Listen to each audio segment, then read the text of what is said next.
Bonjour à tous, bonjour à toutes, je suis ravie de vous retrouver dans une nouvelle vidéo et comme vous aurez pu le voir avec le titre et la miniature, ça va être un book haul et un méga book haul puisque si vous avez suivi mes dernières vidéos, je suis partie le week-end dernier à la rencontre de mon amie Marion du compte Instagram Par un soir d'automne. On s'est connus sur Instagram grâce à la magie des livres et ça a noué une des plus belles amitiés dans ma vie d'une manière assez rapide et assez magique finalement, et on s'est enfin vu pour la première fois. Et qui dit passion du livre dit forcément petit tour en librairie. En plus avec Marion on a vraiment la totalité des passions communes, que ça soit la lecture, le scrap, aller fouiner dans les brocantes, les Emmaüs et tout ça. Donc on a fait à peu près tout, clairement, les balades en librairie, les balades à Emmaüs, les balades au rayon scrap de chez Action. Donc ça a été vraiment un super week-end et j'ai vraiment adoré flâner avec elle comme ça dans les librairies. Alors clairement c'était un danger total pour mon portefeuille, mais vous avez pu le voir, la pile est assez impressionnante. Je n'ai pas gagné au loto, ni craqué mon pelle, ni réussi à négocier ma gratification de stagiaire, toujours pas. Mais en fait c'est assez impressionnant parce que j'ai acheté des livres en librairie et le libraire était très gentil et nous a proposé de nous servir dans des livres, en fait des livres gratuits vu qu'on avait acheté beaucoup de livres de poche. Il y a pas mal d'achats Emmaüs, donc forcément c'était 3 € le grand format dans l'Emmaüs près de chez elle et 50 centimes les poches, donc c'est pas le même tarif qu'un prix qu'un livre de poche on va dire classique. Et Marion m'a aussi fait des petits cadeaux puisqu'on se fait toujours des colis, alors pas tous les mois mais voilà, on se prépare des petits colis comme ça et on se les envoie régulièrement avec toujours le même voyage du papier bulle avec un bout de scotch bleu. On se les renvoie comme ça et du coup on se met toujours des petits bouquins. Donc là vu que je venais, elle me les a donnés et j'ai aussi pu prendre des livres dans sa bibliothèque dont elle voulait se séparer. Donc voilà, il y a plein de choses. On va commencer direct et je vais faire un petit peu par catégorie, librairie, Emmaüs et les livres qu'elle m'a offerts. En librairie, j'ai acheté 4 livres de poche et j'ai eu 2 livres gratuits. Donc je vais commencer par mes achats et ensuite je vous montrerai les livres qui m'ont été offerts par le libraire. Alors je sais pas trop de quoi ça parle en fait globalement.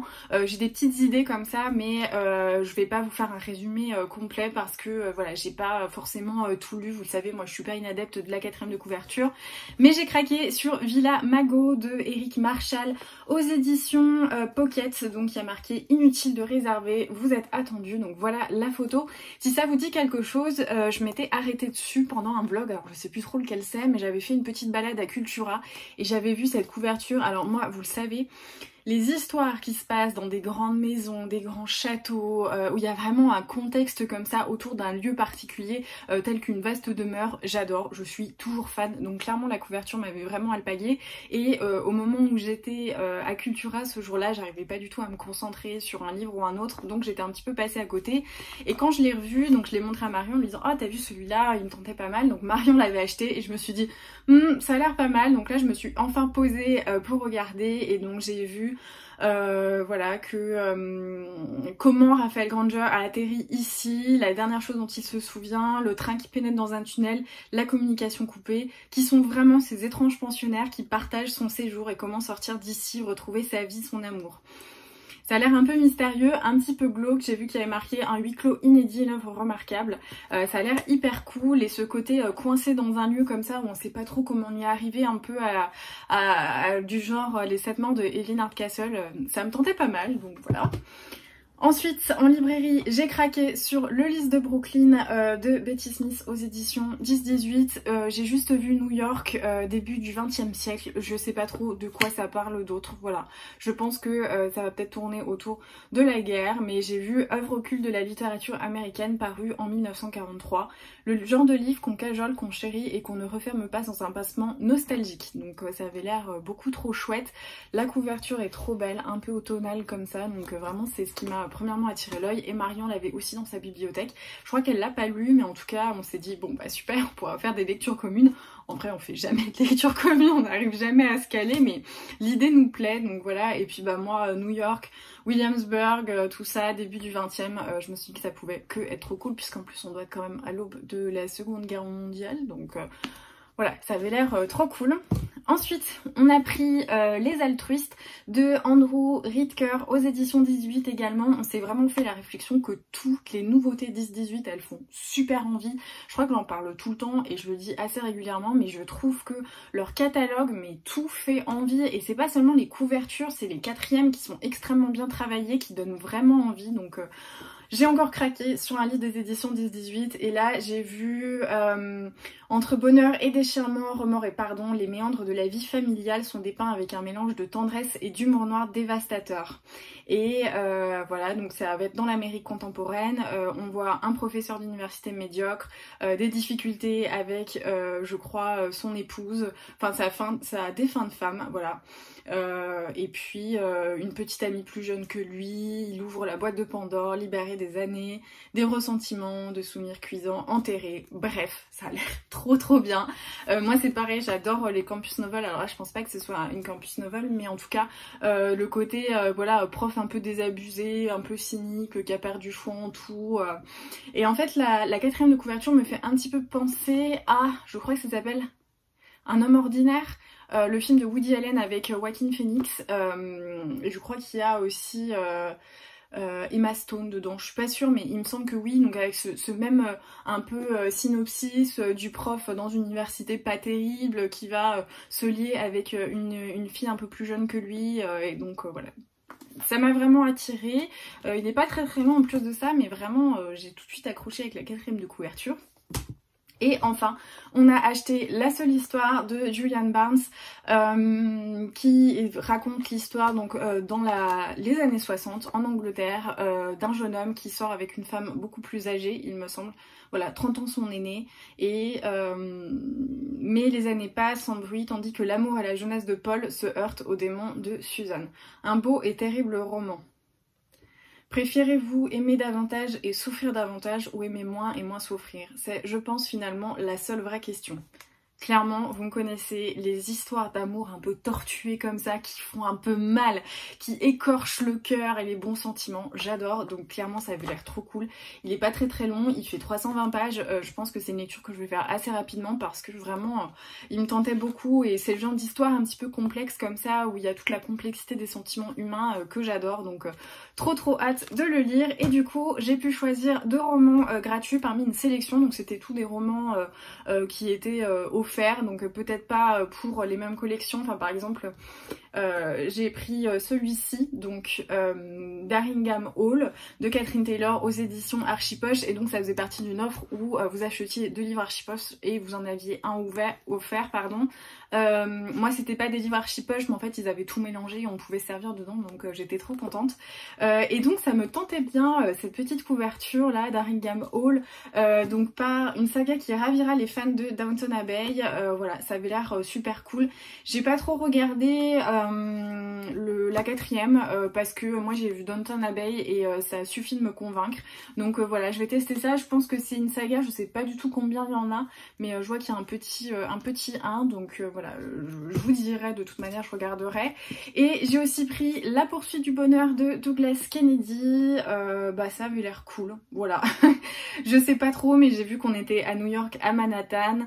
Je n'ai jamais lu Douglas Kennedy, je ne connais pas du tout cet auteur, mais voilà, je sais pas, ça avait l'air vraiment chouette. Premier Thanksgiving, Désordre de ce soir de fête, L'ombre grandissante de la chasse aux sorcières, Malgré la mort, malgré l'Amérique. Ces deux-là se battront jusqu'au bout pour leur droit au bonheur. Voilà, j'ai vu des trucs, mais ça commence par un jour d'enterrement bien triste en plus. Enfin, je sais pas pourquoi, mais je m'attends à une espèce de fresque à suivre toute une vie de plusieurs protagonistes avec les difficultés, les grands bonheurs et tout ce genre de choses. Donc c'est une sacrée brique. Par contre, il fait 800 pages, mais il me tentait pas mal. Donc j'étais trop contente d'avoir... d'avoir Douglas Kennedy dans cette petite sélection gratuite, parce que je me suis dit que c'était l'occasion de découvrir cet auteur.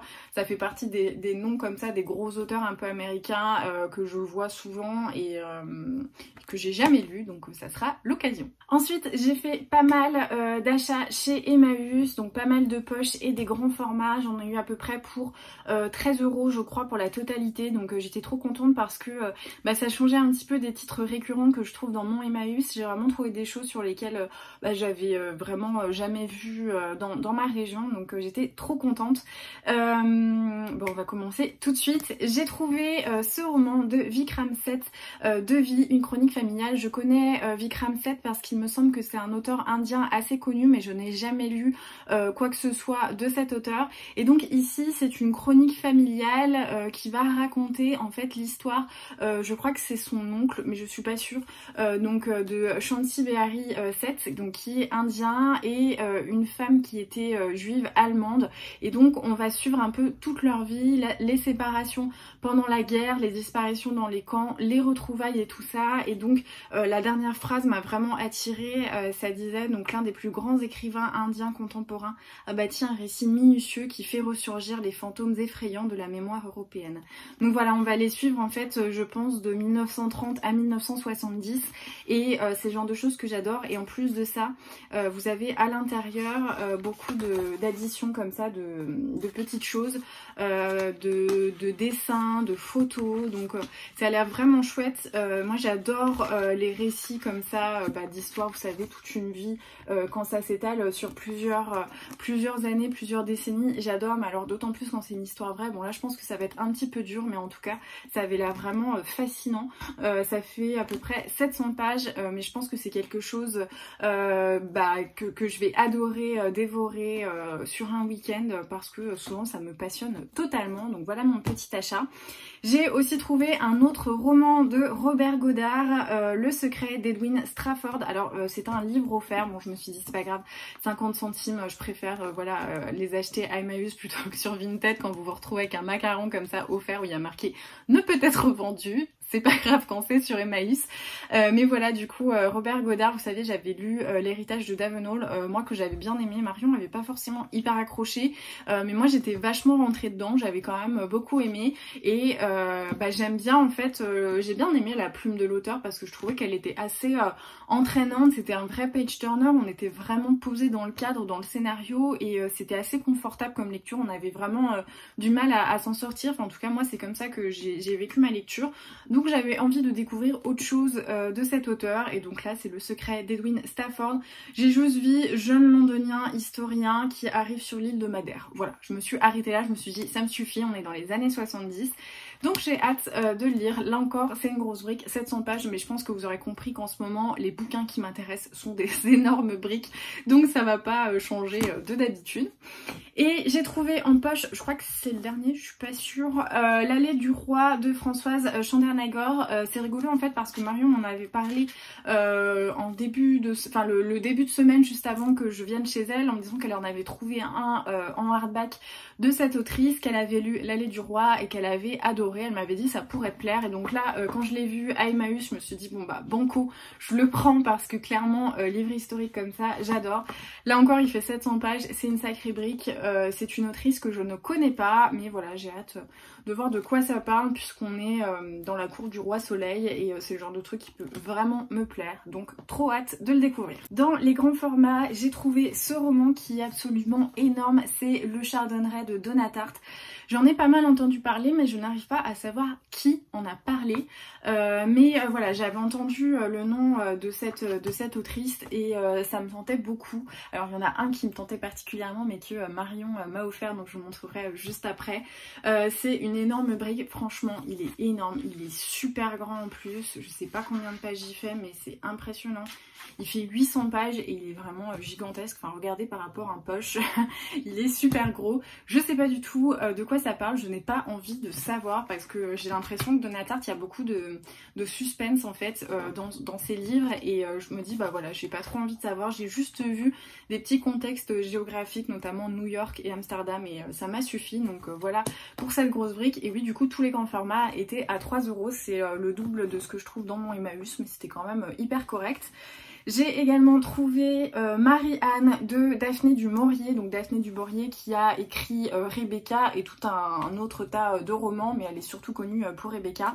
Moi j'ai lu Rebecca en VO il y a un petit moment, et voilà, j'ai trouvé celui-ci, je me suis dit bah pourquoi pas, parce que j'ai vu, nous sommes à Londres dans les dernières années du 18e et nous assistons à l'ascension d'une gamine partie quasi du ruisseau, mais que son intelligence et sa volonté vont porter au premier rang.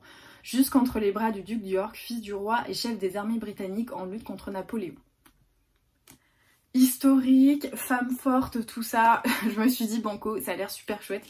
La couverture est assez particulière mais ça m'a pas arrêté, donc voilà, j'ai hâte de découvrir ce roman de Daphné du Maurier. Je l'ai pas forcément vu, je sais qu'il y a une grosse vibe Daphné du Maurier puisqu'il y a eu, je crois que c'est la série ou le film sur Netflix, je sais plus du tout, mais en tout cas voilà, il y a eu une adaptation cinématographique de son roman, donc Rebecca. Il y a beaucoup de gens qui se sont intéressés à son œuvre, mais j'ai pas du tout entendu parler de Marianne, donc j'étais trop contente de tomber dessus.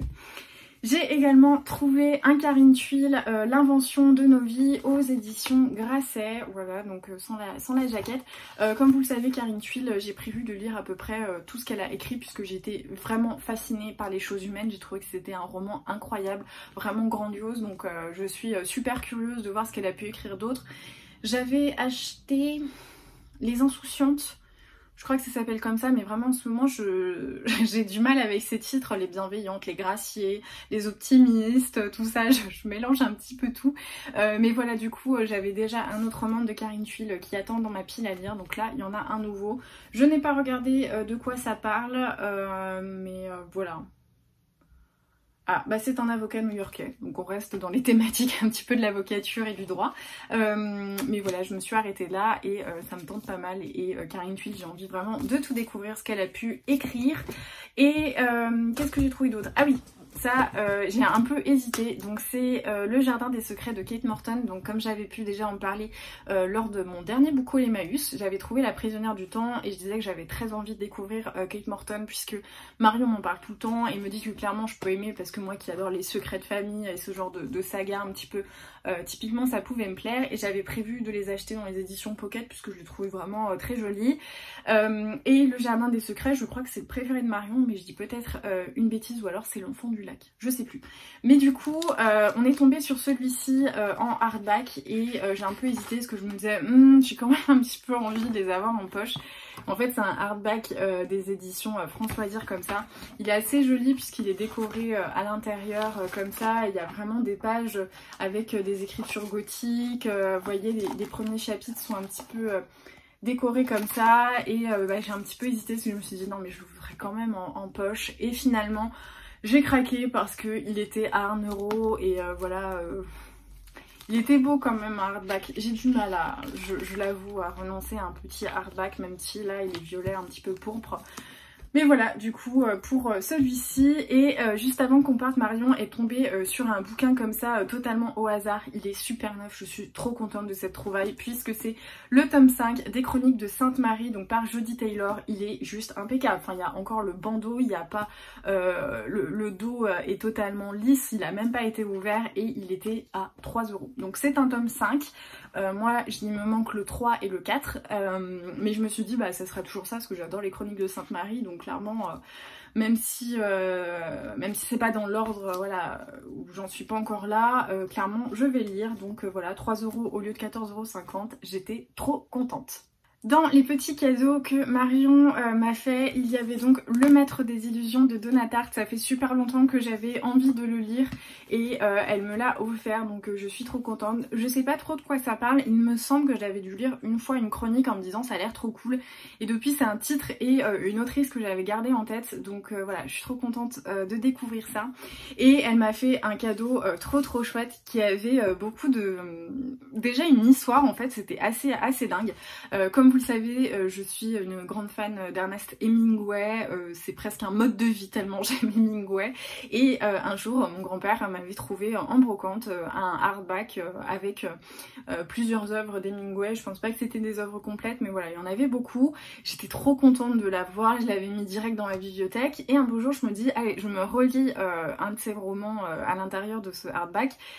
Et en fait, je pense qu'il était passé entre les mains d'enfants puisque il y avait des dessins partout à l'intérieur et que au milieu des pages, en fait, je pense qu'ils avaient essayé de faire, vous savez, un livre un peu cachette où il y a un trou à l'intérieur des pages et ça fait comme un coffret, mais on pense que c'est un livre.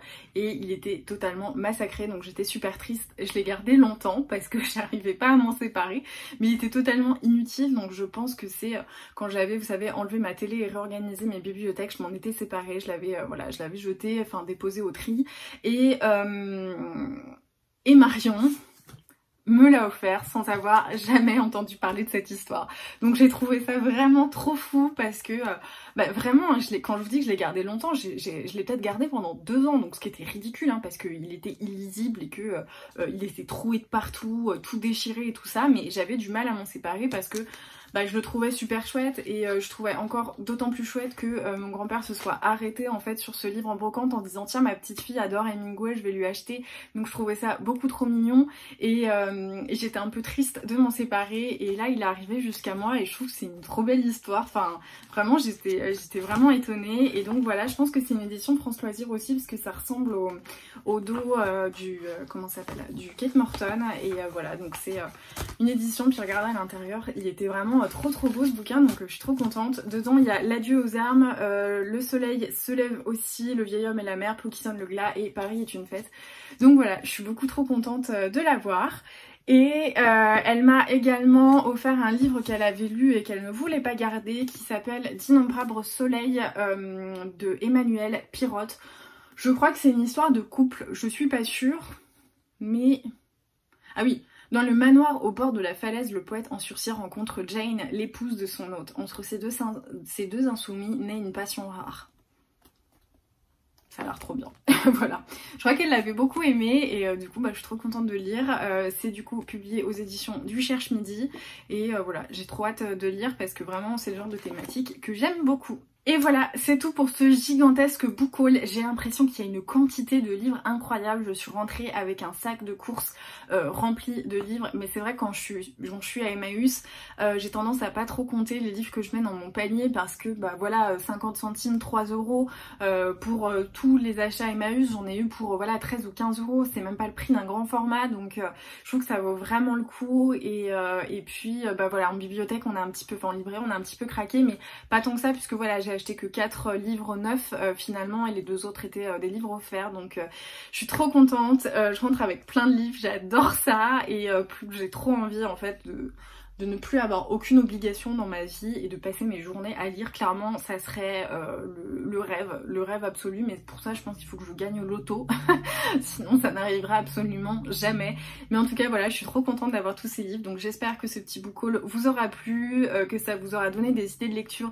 N'hésitez pas à me dire dans les commentaires si vous avez lu un des livres que je vous ai présenté, s'il y a un coup de cœur parmi cette sélection ou si certains livres ont peut-être attiré votre attention et rentré dans votre wishlist. Je serais curieuse de lire ça dans les commentaires. Comme toujours, n'hésitez pas à me laisser un petit pouce, à partager sur les réseaux sociaux, notamment en story sur Instagram. Et en attendant la prochaine vidéo, le vlog de samedi, je vous embrasse, je vous souhaite de très bonnes lectures et je vous dis à très vite.